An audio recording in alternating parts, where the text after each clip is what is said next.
Hello there. Welcome to Final 6. Today we want to look at a question paper of June 2021. On that question paper, we are going to look at question 3, where we're going to prepare the statement of financial position there. So if you go to our question, you'd see that this is our question, and it reads, following post-closing trial balance appeared in the books of Letla Vimbi CC on 28 February 2018. The financial year end or end of the business, which is the financial year end of the business. So we're given the information that we're given here with Letla Vimbi CC, and then this is the post-closing trial balance 28 February 2018. So let's take note that this date represents the end of the year. So the information that we are given there in the trial balance is information at the end of that year. And that's where we are going to prepare also the statement of financial position. So we are given this information, debit, credit, and then we have got the folio column that we are given there. Then details are on this side. Then I will go down to see what we have below that. Then we have got the required part. Prepare the statement of the financial position as at 20th February 2018 according to the IFRS, which is International Financial Reporting Standards for SMEs. So this is what we have. And then note that show calculations in brackets where applicable. So wherever we have calculations, just show the final calculation that is leading you to the answer in brackets. So this is what we have. Then we can as well go to the answer section and see what. So this is our statement of financial position for Detla VBCC, that is 20th February 2018. So this is the year end. And then we are going to start with assets, non-current assets, and we are given property, plant, and equipment. So remember, the information that we are given there is information at the end of the day, which means all the calculations had been done.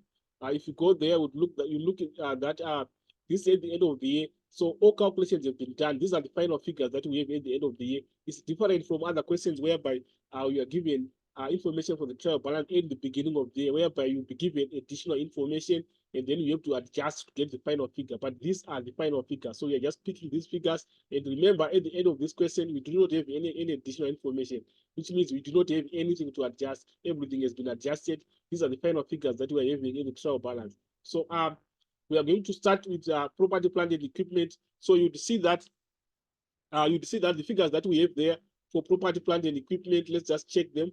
We have land and buildings, we've got 537, so we are just going to pick it as it is, 537,000. Then we've got equipment, we are given 186,000. Then we are going to pick it as it is. And then let's see if you still have another. We do not have another one, but we have accumulated depreciation. So these are cost figures. Remember, the figure that we have to show in the statement of financial position is the carrying value, that is the cost minus the accumulated depreciation. So for land and buildings, this is a non-current asset which doesn't depreciate. So depreciation is 0. So you just take it as it is, 537,000. But for equipment, we've got accumulated depreciation that is given here. So we are supposed to subtract this one, 77,820 from 186. So we can just go and summarize in the other section. But you would see that these are the only non-current assets that we have in the question.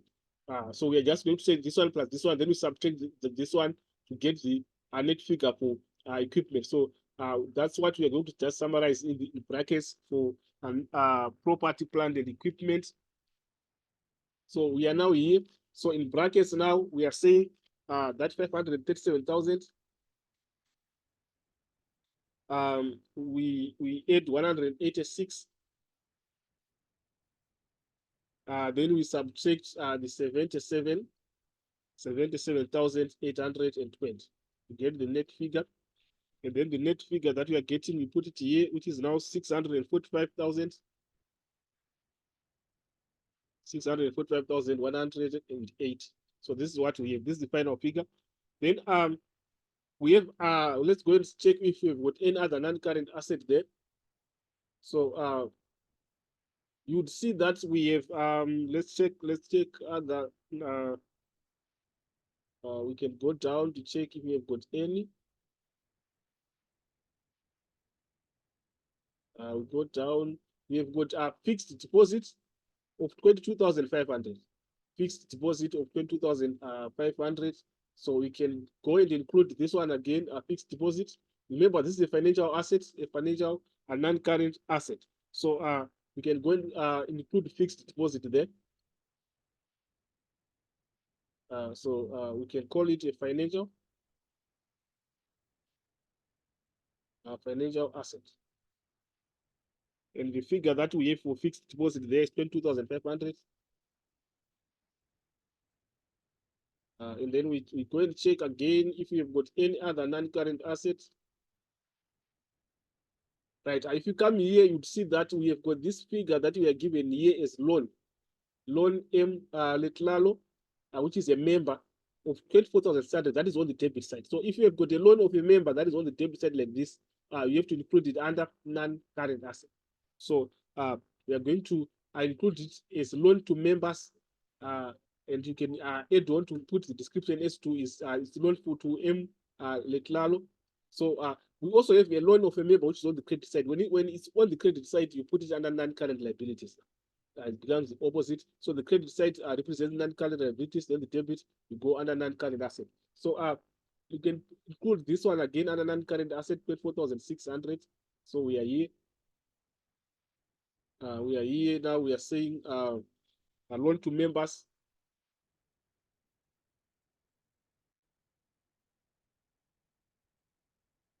And the figure that we have is at 24,600. So these are all the non-current assets that we have. Then you now add this one plus this one plus this one to get the total, and the total will come in line with the description of non-current assets here. So if you add here, total that you get here is the total that you are supposed to get there is 692,000. 692,208. So this is what we have. And then from there now we are moving on to current assets.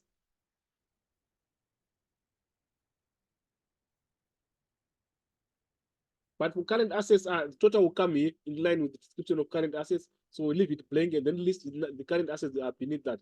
So this is what we are going to do. Then we check on our trial balance, what do we have in terms of current assets. Let's start with inventory, which is the trading stock. And then when we include it in the statement of financial position, we can include it with the description of inventory. This is 177,900. 177,900. And you also check if there are other inventories that are there in the question. Remember, we can have stationery, it's also inventory. We are supposed to add it to the figure for trading stock there. So if you go down, you'd see that we've got packing material. This is all part of inventory. Packing material on the end. So we're going to add 1,320. Then we add to 177,900 in brackets. Then the answer will represent the final figure for inventory. So this is what we have. So here we are saying inventory. And in brackets we show the total, the working to get the total, which is 177,900. Then we add 1,320. Then the total that we are getting there, put it here, which is 179,220. So we check again for any other current asset. Remember, we also have to set in other receivables, whereby we include the debtors control and other receivables. Other receivables include prepayments of expenses. So we can just maybe make a summary of when there are other receivables, what do we have? So other receivables, what we include is we can have accruals, prepayments here of expenses. Then when its income is opposite, we have accruals of income.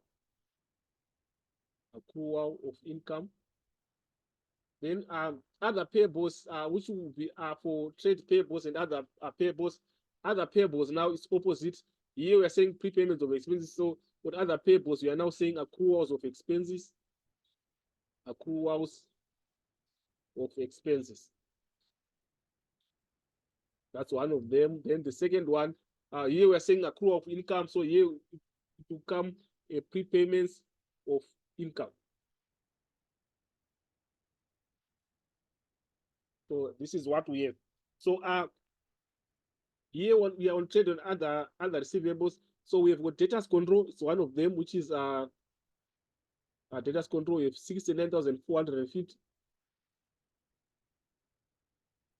And then we check for other receivables now. For other receivables, let's check there. For other receivables. But remember, for debtors control, we are also supposed to subtract the provision for bad debts, the total of the provision for bad debts for that period. So here you have 3,474, 3,474. You subtract it again here, 3,474. Then we look for other receivables that we have there. We have this one, which is prepaid expense. Remember, when it's a prepayment of an expense, it's here, it's for other receivables. So we are supposed to add it here.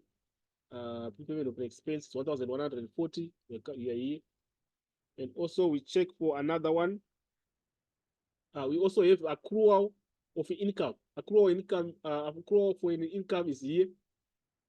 It's also for under other receivables. So we have got 180 that we have there. So add again 180. So we just go and summarize that one, and the final answer becomes the representation of trade and other receivables. So we are here. We are saying trade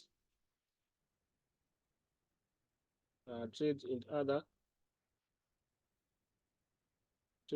receivables in the brackets. We can just summarize that working, whereby we are saying 69,450, and then we subtract that the level of provision for bad debts, 3,474. Then we add 1,140. Then we add 180. So when we add the and subtract answer that we are supposed to get the 67,296. That's what we have there. Then obviously lastly there for current assets we've got cash and cash equivalents. Cash and cash equivalents. So there we are just checking the bank balances. If you have got any cash floats, etc. So here you see that we have got a bank there of 24,450, and also a cash float of 1,500. To check for other cash and cash equivalents that we have in the question. There you see that we don't have, so you're just going to add these two. So we can go back there.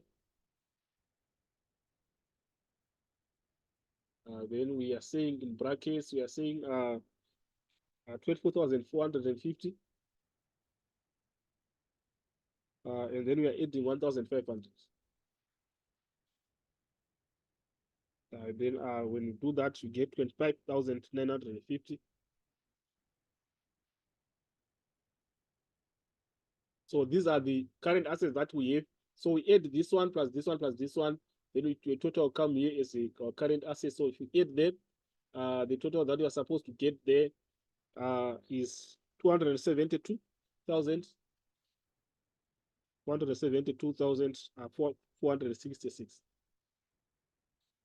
So this is what we have. So we can go and check what do we have next. Okay, for after current assets, we are going to equity and liability section. So here now, having gotten this now, we are now adding. We are now adding there. We can close there. This is the first balancing figure. Remember, the statement of financial position has to balance the two balances, whereby we are saying the total asset side. This total here is going to represent the total for assets, and it's going to be equal with the total for equity plus liabilities on the second part of the statement of financial position. So here we are adding this one for current assets level 272,466, and then we add the figure for non-current assets, which is this one, which is 692,280. We add the two, then the total that we get there, you put it here as our first balancing figure. So the total that you get there is 964. 1,746. So we are not going to write any description here. This is just our first balancing figure. So on the second part of the statement of financial position, we start with our equity and liability. This is the equity and liability section. Equity and liabilities. So we are just putting this heading. And then for equity and liabilities, we are going to list them beneath this. Now we start with equity. We start with equity. We can go back there. Remember, equity represents the owner's funds. Equity represents the owner's funds. So we are going to check from the beginning there, which owner's funds do we have there? Which owner's funds do we have there? We can check. So we are going to start with members' contribution and reserves. Member contribution and reserves. We just put a heading there, and then we members contribution and reserve. So the year we are just putting members contributions and reserves. So we are going to list the members contribution and reserves beneath this, and then the total will come in line with this one, members contribution and reserves. So we are going to pick them as the members contribution and reserves. So firstly, we have this one, which is the members contribution, 240,000. So you can go and put that one. We have got members contribution.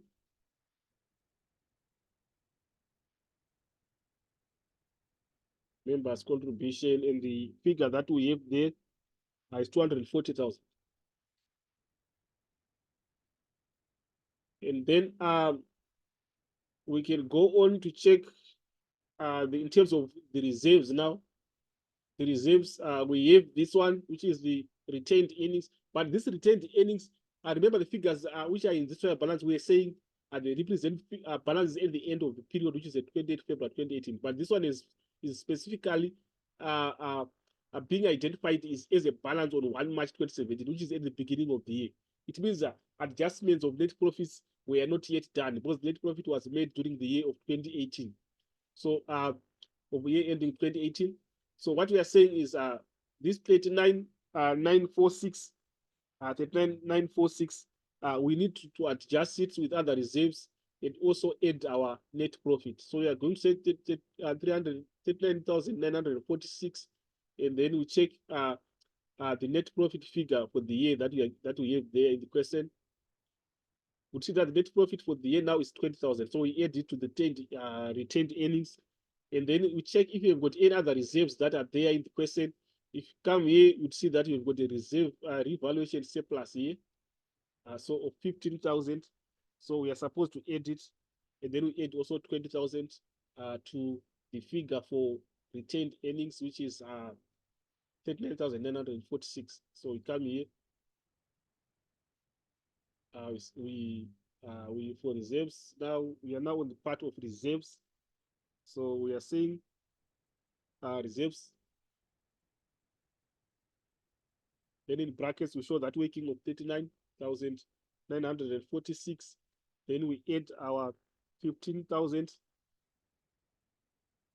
Then we add our, we also have our 20,000. We also have our 20,000. Then the total that we get there is 74,946. So this is what we have. Then we also go and see what we have. So having listed this one, which members contribution is here, reserves is here. So the total will come here now. I'll add the two, add these two, and then the total that we get here is 314,946. And then we go to non-current liabilities is our next section. Here we are on non-current liabilities. So this section represents the owner's equity or the capital section, whereby these are the owner's funds. Then here we're coming to the liabilities section now. We start with the non-current liabilities, and we are going to check what we have in terms of non-current liabilities. We come here,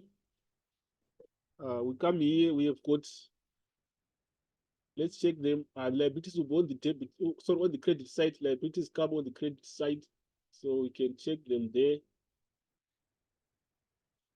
You can check them on the credit side.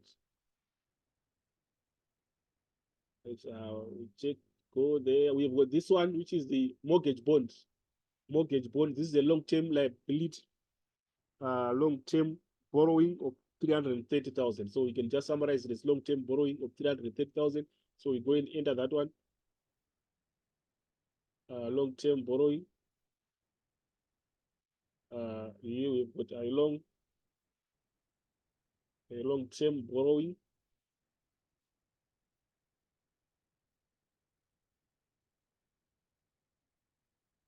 Long-term borrowing, and then the figure that we are having there is 330,000. 330,000.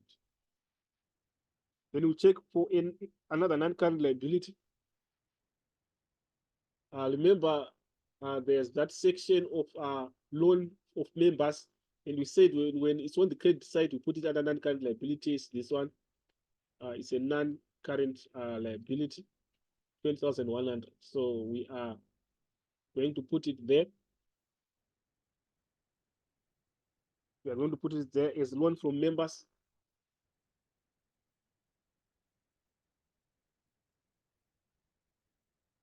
And we have got 20,100. Right, we have listed our non-current liability, so we can add them and get the total. We get 350,100. So this is our total in line with non-current liabilities. So non-current liabilities, we are done. We go to the last part, which is the part of current liabilities now. So we are here. We are saying current liabilities. So on current liabilities, we go and try to check what we have in terms of current liabilities. But obviously, the first of the elements of current liabilities will be trade and other payables. Trade and other payables.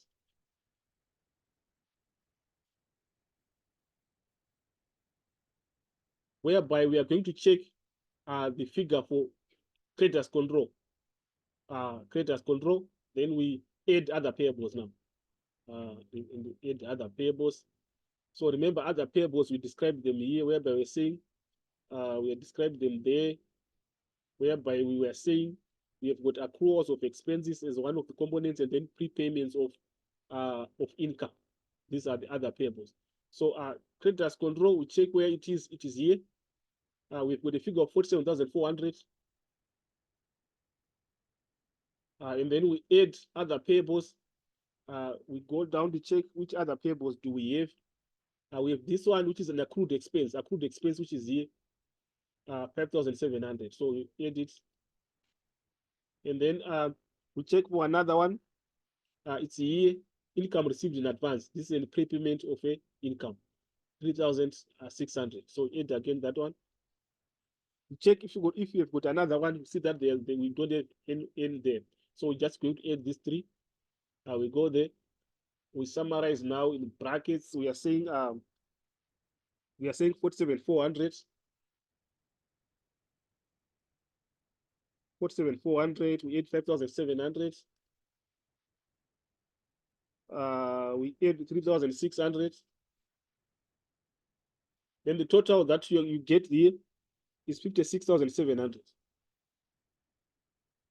56,700. And then obviously now we under that we check for other current liabilities. Other current liabilities, we go there. Right. We have got this one, SARS income tax. When it's on the credit side, we call it a current liability. But when we see SARS income tax on the debit side, is a current asset. So we should take note of that. But this one is on the credit side, so it's a current liability of 63,000. So we can go and include this one. We have got SARS income tax. And we are saying is the amount that we are having there is 63,000. Then we're going to check other current liabilities that we have there. Other current liabilities that we have there. We also have a distribution to members 180,000. We are supposed to include it under current liabilities, distribution to members. So lastly, we have got distribution to members. And we are saying the figure that we have there is 180,000. And then we add these three to get the total for our current liabilities. If you add this one plus this one plus this one, and then you get the figure for current liabilities here total, which is 299,700. So for the second balancing figure here, you are adding this figure for current liabilities, and then you go up, you add to the figure for non-current liabilities, which is here. We are here, we add to this one, and you add the figure for members' contribution and reserves then, which is we are here now. So these three, this one, this one, this one, then you get the total for the second balancing figure there. And the second balancing figure should be the same with this first balancing figure to say that the balance sheet is balanced. So here, the second one is also the same, which is 964,746. So what we are doing here, we are just complying with the accounting equation. Remember, what does it say? It says assets is equals to owner's equity plus liabilities. So these liabilities, you see that these liabilities, we find it by saying the current liability plus the non-current liability. So that is what we have done there. And then the owner's equity is the first section there. This is also referred to as the capital. So basically, if you go there, you would see that for the liabilities, we are saying non-current plus current. This is what we did. And then this one is the owner's equity now. This section of equity, so of members' contribution and reserves is the equity section. So basically, we are saying this one is the equity section. And we go down, you'd see that the second part from non-current liabilities up to the end is now the liability section. When we are here now here, this is the liability section. So it's assets. The assets section is on the top there, on the first balancing figure. Here, from here to the top, we are representing the assets section. So basically, this statement of financial position it summarizes what we call the accounting equation, or it's prepared with the format of obeying the accounting equation. So this is what we have in terms of this question 3 of June 2021. We'll meet again in the next video. Those who haven't subscribed, please subscribe and share. For this video, I'm signing out.